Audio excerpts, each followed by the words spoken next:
দেশে প্রথমবারের মতো উদ্ধারকৃত বন্যপ্রাণীর পরিচর্যা ও চিকিৎসার জন্য পটুয়াখালীর কলাপাড়ায় নির্মিত হলো অ্যানিমেল শেড। উপকূলীয় এলাকা থেকে উদ্ধার করা বিষধর সাপসহ বিভিন্ন বন্যপ্রাণীর চিকিৎসা ও সুরক্ষা দেয়া হচ্ছে এই শেডে। অ্যানিমেল লাভার্স অব পটুয়াখালীর সদস্যরা গেল 7 বছরে উদ্ধার করেছে প্রায় 8,000 বিলুপ্ত প্রজাতির প্রাণী এবং বিষধর সাপ। বিপন্ন বন্যপ্রাণীর সুরক্ষায় জেলা প্রশাসন তাদের পাশে থাকবে বলেও জানিয়েছেন জেলা প্রশাসক। মিলন কর্মকার রাজুর তথ্য ছবিতে প্রতিবেদন। 2019 সালে প্রতিষ্ঠিত হয় স্বেচ্ছাসেবী প্রাণী কল্যাণ ও পরিবেশবাদী সংগঠন অ্যানিমেল লাভার্স অব পটুয়াখালী। এই সংগঠনের সদস্যরা কলাপাড়া সহ উপকূলীয় এলাকা থেকে বিভিন্ন প্রজাতির 6,000-এরও বেশি বন্যপ্রাণী উদ্ধার করেছে। এর মধ্যে উল্লেখযোগ্য সামুদ্রিক ডলফিন, কাছিম, শকুন, ভোঁদর, গন্ধগোকুল ও ঈগল। শুধু বন্যপ্রাণী নয়, এই সংগঠনের সদস্যরা প্রায় 1,400 সাপ উদ্ধার করেছে, যেগুলো বনাঞ্চলে অবমুক্তও করা হয়েছে। বন্যপ্রাণী ও জীববৈচিত্র্য সংরক্ষণে বিশেষ অবদান রাখায় এবছর সংগঠনটিকে জাতীয় পুরস্কার দেওয়া হয়।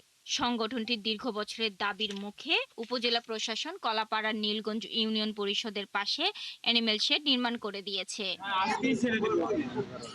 সংগঠনটির উদ্ধারকর্মীরা বলেন, বিপন্ন পশু পাখি যাতে মানুষ শিকার করতে না পারে সে লক্ষ্যে তারা কাজ করছেন।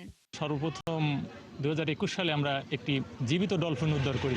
বিষধর সাপ, বিশেষ করে শঙ্খিনী, পদ্মগোখরা আমাদের এই অঞ্চলে প্রচুর পাওয়া যায়। আর সংগঠনের সদস্যরা জানান, তারা এলাকা ভিত্তিক সচেতনতা কার্যক্রম চালাচ্ছেন। এখন মানুষ সচেতন হওয়ায় সাপ মেরে ফেলছে না, পাখি শিকারীর সংখ্যাও কমেছে।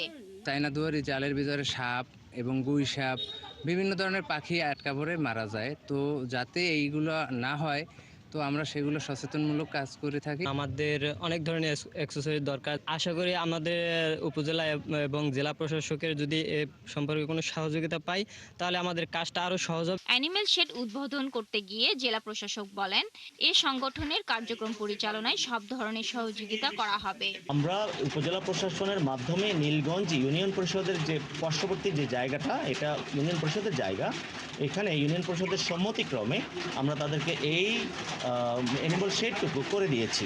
সংগঠনে 16 জন দক্ষ সাপ উদ্ধারকর্মী, 30 জন প্রশিক্ষিত বন্যপ্রাণী উদ্ধারকর্মী, 25 জন বন ও পরিবেশ আইন বিশেষজ্ঞ এবং 10 জন কুকুর বিড়ালের প্রাথমিক চিকিৎসায় অভিজ্ঞ স্বেচ্ছাসেবক রয়েছে।